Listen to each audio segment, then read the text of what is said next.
Hujan deras yang terjadi sepanjang Selasa sore kemarin mengakibatkan banjir dan longsor di ruas jalan tol Malang Pandaan. Akibat longsor tersebut, arus lalu lintas dari Surabaya menuju Malang ditutup total. Inilah video amatir warga yang sempat merekam detik-detik pasca longsor dan luapan air yang terjadi di ruas jalan tol Surabaya-Malang kilometer 78. Longsoran pelaksanaan ini terjadi akibat hujan deras yang mengguyur wilayah Malang sejak Selasa siang hingga petang. Longsoran terjadi di titik kilometer 78800 di dua sisi jalur jalan tol. Sementara luapan air yang berasal dari tanah di atasnya terjadi di 50 meter utara tanah longsor. Akibat luapan banjir dan longsoran tersebut, arus lalu lintas dari Surabaya arah Malang ditutup total. Kendaraan dari arah Surabaya dibelokkan ke eksit tol Purwosari. Sementara dari arah Malang, arus kendaraan dilewatkan eksit tol Lawang. Arus lalu lintas di jalan tol dari arah Malang menuju Surabaya hingga Selasa malam dibuka satu lajur. Sementara dari arah Surabaya tujuan Malang masih ditutup total menunggu proses pembersihan material longsor. Pembersihan material longsor rencananya akan dilakukan secepatnya dengan menggunakan alat berat, sehingga arus lalu lintas di tol Mapan kembali lancar. Kejadian jadi tanah longsor di ruas tol kilometer 78 800 ada di dua sisi yang mengarah ke Malang Surabaya dan juga Surabaya Malang. Yang untuk ruas jalan yang mengarah dari Malang ke Surabaya, akhirnya alhamdulillah masih bisa kita jalankan satu lajur dengan segala macam kelengkapannya. Sudah kita tempatkan traffic cone, water barrier dan juga personil serta lampu penanda untuk agar pengemudi bisa lebih berhati-hati untuk melintas di ruas tol ini. Penanganan saat ini untuk kita lakukan rekayasa lalin yang dari Surabaya, yaitu kita keluarkan dulu di eksit tol Purwodadi, nanti akan masuk kembali di pintu tol Lawang untuk yang mengarah ke Malang. Kemudian yang ke Surabaya, alhamdulillah sudah pencairan dan sudah penurunan dari kepadatannya. Ya, tadi sempat ada kemacetan, mengingat dari arah Malang ke Surabaya itu belum sempat kita buka, tapi setelah kita buka ruas jalannya dari arah Malang ke Surabaya, alhamdulillah penurunan untuk kepadatan, bisa pencairan, dan sekarang tetap kita rekayasa yang dari Surabaya menuju ke Malang. Otomatis ya pastinya ada kepadatan, sudah kita tempatkan personil dan juga rekayasa lalu lintas. Simon Alfredo melaporkan. Hati-hati bagi Anda, para pemilik hewan peliharaan. Pasalnya belakangan marak terjadi pencurian kucing ras. Di Kota Malang, pencurian kucing ras terjadi di perkampungan warga. Aksi pelaku ini sempat terekam kamera keamanan warga saat pelaku membawa kabur kucing dari rumah seorang warga. Inilah rekaman kamera pengawas atau CCTV pelaku pencurian kucing milik warga di Jalan Alpaka, Blimbing, Kota Malang. Pelaku sempat berjalan mondar-mandir sebelum menjalankan aksi pencuriannya. Dalam rekaman CCTV tersebut, pelaku sempat dikejar warga namun akhirnya berhasil melarikan diri. Pencurian di kawasan ini sudah terjadi ketiga kalinya. Sasaran pelaku yakni kucing ras yang memiliki nilai jual tinggi. Menurut sang pemilik, pencurian kucing miliknya terjadi pada Minggu siang. Saat itu kucingnya tengah bermain di halaman rumah. Awalnya pelaku yang merupakan seorang pria ini dikira merupakan pengemudi ojol. Namun ternyata pria tersebut mencuri kucing dan dimasukkan ke dalam jok motor. Kucing yang dicuri merupakan jenis ras Himalaya campuran yang berusia 3 bulan. Meski tidak melaporkan ke polisi, pemilik berharap pelaku mendapatkan sanksi sosial. Pemilik juga berharap warga lebih memperhatikan peliharaannya saat bermain, karena pelaku kejahatan selalu mengintai. Kemarin itu jam 14.55 Pak ya. Soalnya saya lagi di kamar sini sama mas saya di sini. Tante saya lagi di situ makan di depan pintu. Nah, ada orang dari sana naik sepeda. Saya dikirakan ojol tuh Pak. Ojol berhentinya di sini. Matiin sepeda, buka jok, kok ngambil kucing anak ini. Aku ngambil kucing anak ini sama tante saya waktu anak kucingnya dimasukkan ke jok tadi teriak tante saya. Saya sama saya baru ngejar lari wis. Tapi ya nggak keburu oleh orang yang naik sepeda kan ya. Akhirnya dia belok sampai ke arah jalan Pandian sana. Saya sama mas saya balik, lari, ngambil sepeda, ngejar lagi. Tapi nggak kena akhirnya. Kucingnya dimasukkan jok, Mas? Dimasukkan jok kucing. Berapa kucing Mas yang diambil Mas? Satu aja. Mas, apa sering di sini kehilangan satwa gitu, Mas? Oh, ini baru pertama kali sih kalau di rumah ini ya. Baru pertama kali. Kucingnya jenis apa sih, Mas? Kucingku ini turunan Himalaya, Pak. Campuran lah ya. Campuran. Usia berapa kucingnya waktu itu? Usia 3 bulan. 3 bulan ya. Baru 3 bulan kucing. Kemarin kan kerekam CCTV juga Mas. Iya. Ciri-ciri pencurinya seperti apa sih Mas? Dia pakai jaket hijau, celana biru, sama helm hitam. Sempat jalan-jalan gitu, Mas? Iya, sempat jalan-jalan. Sebelumnya sempat jalan-jalan dia. Jalan muter-muter sana. Dari CCTV sekitar 15 menitan dia kayak wis ngamati gitu. Simon Alfredo melaporkan. Sementara itu, upaya pemerintah untuk mempercepat vaksinasi bagi masyarakat terus dilakukan. Kali ini, Polri melakukan pencanangan vaksinasi di satu tempat dengan melibatkan 40.325 peserta. Percepatan vaksinasi ini diharapkan dapat meningkatkan imun tubuh sehingga masyarakat dapat melaksanakan kegiatan di tengah pandemi COVID-19 dengan kondisi yang sehat. Kapolda Jawa Timur Irjen Polisi Idiko Avinta Rabu pagi melakukan peninjauan vaksinasi booster di Polesma Kota Malang. Selain peninjauan vaksinasi booster, Kapolda Jawa Timur juga mengikuti pencanangan vaksinasi serentak satu tempat bersama Kapolri melalui daring. Usai pencanangan vaksinasi satu tempat, Kapolda Jawa Timur Niko Avinta mengatakan, saat ini Polri bersama TNI dan pemerintah terus mempercepat vaksinasi booster atau vaksinasi dosis ketiga bagi masyarakat. Polri juga melakukan pencanangan vaksinasi satu tempat, di mana targetnya sebanyak 40.325 peserta yang divaksin. Tenaga kesehatan yang dilepaskan yakni sebanyak 642 tenaga kesehatan dari TNI, Polri, Dinas Kesehatan, dan relawan. Kapolda juga menambahkan, untuk vaksinasi salah satu sasarannya yakni di daerah industri. Di Jawa Timur sendiri, saat ini mulai dari Jombang dan Banyuwangi. Masyarakat juga diimbau selain telah melakukan vaksinasi, diharapkan melengkapi diri dengan menggunakan aplikasi Peduli Lindungi. Karena semua syarat perjalanan menggunakan aplikasi Peduli Lindungi dan tanpa harus melakukan tes swab. Kami jajaran TNI Polri selalu dan akan terus melaksanakan kegiatan vaksinasi khususnya booster.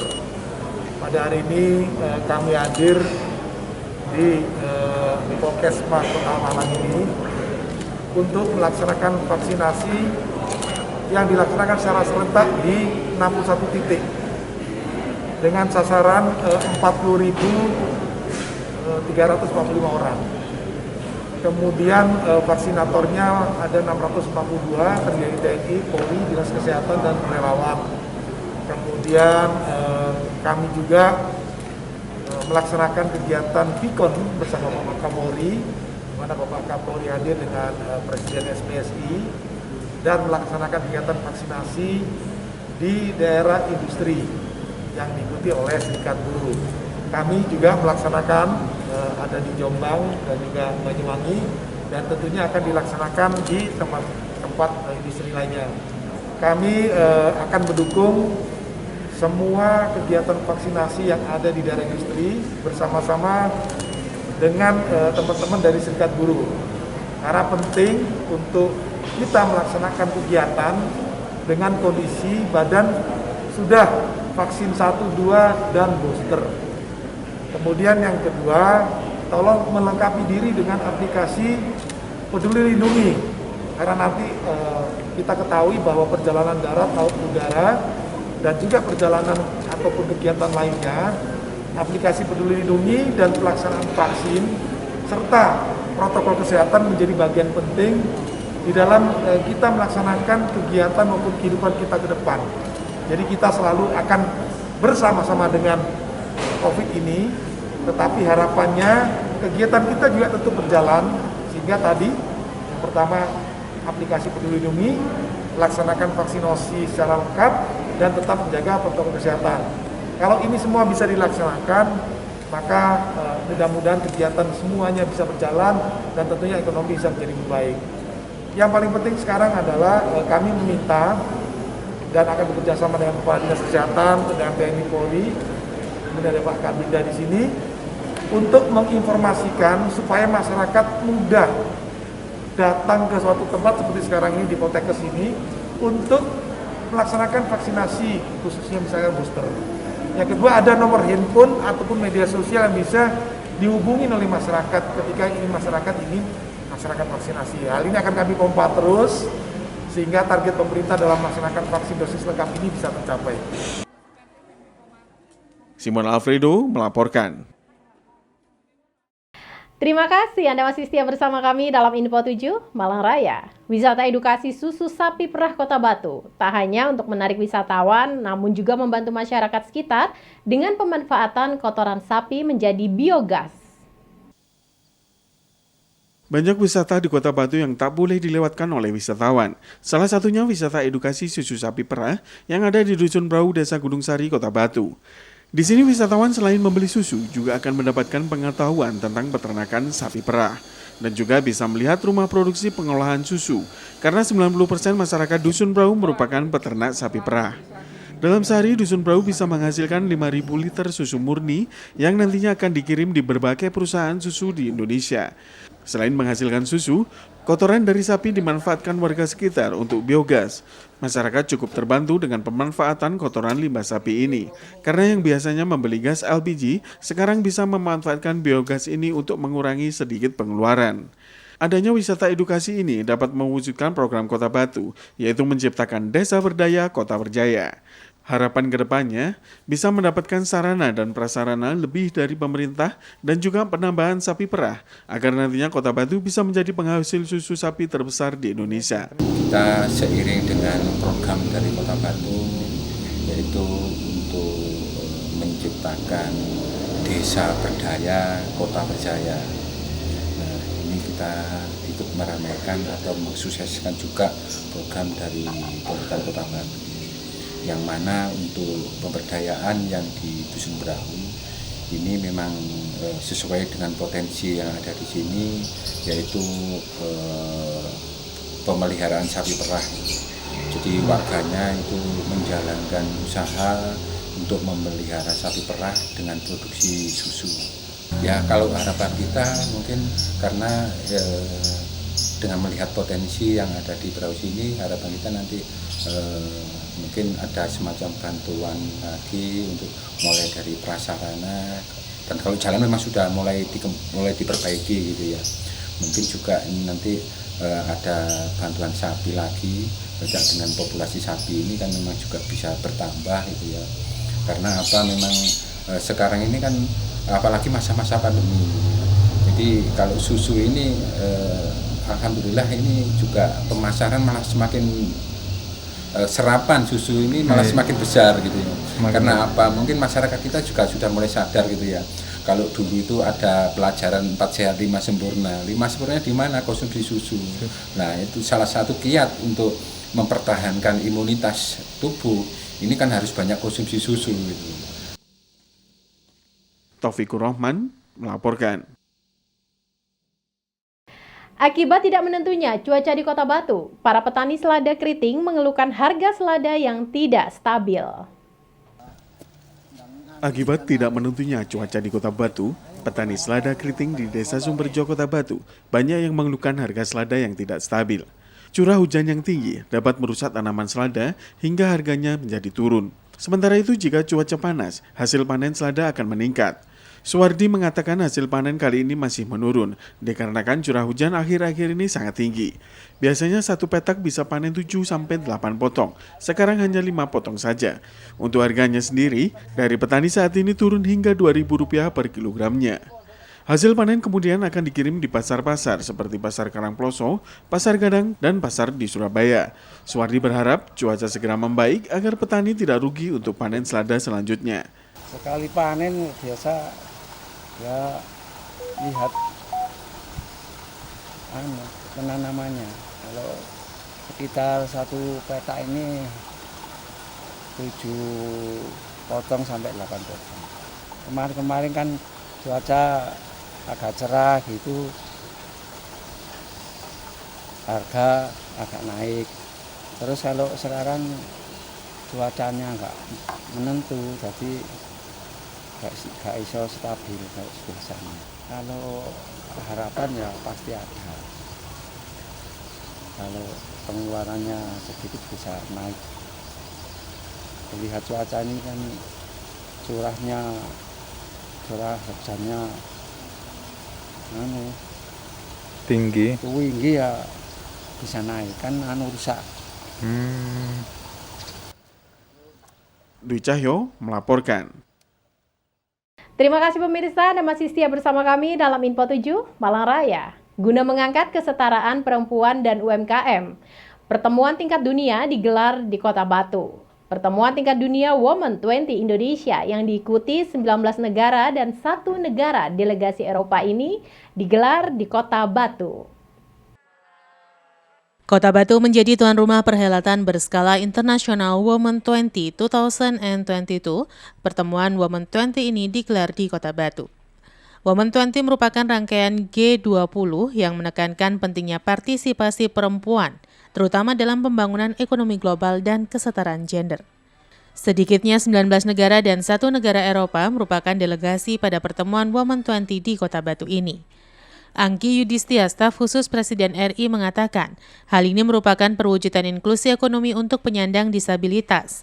Nantinya para disabilitas akan dibantu untuk berwirausaha dan mendirikan UMKM sendiri. Sesuai dengan arahan Bapak Presiden pada tanggal 3 Desember 2021, yaitu Hari Disabilitas Internasional lalu, Bapak Presiden mengatakan bahwa implementasi atas kebijakan dan regulasi yang telah disahkan oleh Bapak Presiden itu sangat penting. Apalagi memang tantangan di saat pandemi COVID-19 ini sangat luar biasa. Tapi kita memastikan bahwa implementasi ini berjalan sesuai dan dijalankan oleh Kementerian Teknis sesuai dengan peraturan pemerintah yang telah disahkan. Dan pandemi COVID-19 ini justru menjadi peluang untuk menciptakan inovasi-inovasi baru. Dan untuk UMKM disabilitas, mungkin dari kita banyak yang tidak melihat secara langsung bagaimana penyandang disabilitas ini bisa mampu berdaya, berkarya. Dan ini adalah momentum. Melalui Women 20 ini, kita mengkampanyekan bahwa perempuan dan penyandang disabilitas sebagai kelompok rentan pun menjadi bagian dari setiap implementasi yang disahkan oleh kebijakan dari pemerintah. Sementara Wali Kota Batu Dewanti Rumpoko menjelaskan, Women 20 digelar di Kota Batu merupakan pertemuan yang istimewa karena Kota Batu sebagai kota wisata dan juga perekonomian warga lebih dominan pada UMKM yang digiatkan oleh perempuan. Tidak hanya itu, dengan adanya pertemuan Women 20 Kota Batu, selain bisa mengangkat potensi wisata di tingkat dunia, juga bisa mempromosikan UMKM yang ada di Kota Batu. Selain itu, pertemuan juga butuh komitmen untuk mengurangi diskriminasi terhadap perempuan untuk berpartisipasi aktif dalam pemulihan masa pandemi COVID-19. Adapun misi utama Women 20 Presidensi Indonesia adalah untuk mempengaruhi komitmen tingkat tinggi yang akan dikeluarkan pada G20 Summit atau Komunikyu agar memuat agenda pemberdayaan perempuan dan kesetaraan gender di negara-negara G20. Pelan di Kampung Tani itu akan dibuat, tetapi yang paling khusus lagi yang akan kita buat adalah di pasar. Yang baru kita bangun baru itu adalah salah satunya adalah ramah disabilitas, ramah perempuan. Nah ini karena gedung baru jadi memungkinkan untuk itu. Nah mudah-mudahan nanti ke depan step by step itu semua kita peruntukan yang lebih ramah lagi kepada disabilitas dan perempuan. Khusus di Kota Batu ini saya jelaskan tadi UMKM. Yang alhamdulillah tadi nanti ada festival UMKM yang sampai mendapat hadiah 300 juta. Nah, ini akan kita berikan informasi kepada seluruh UMKM di Kota Batu, mungkin di seluruh Indonesia juga untuk bisa mengikuti dan bisa mensupport dan kemudian mudah-mudahan bisa menang untuk didampingi menjadi UMKM yang maju. Happy Budiman melaporkan.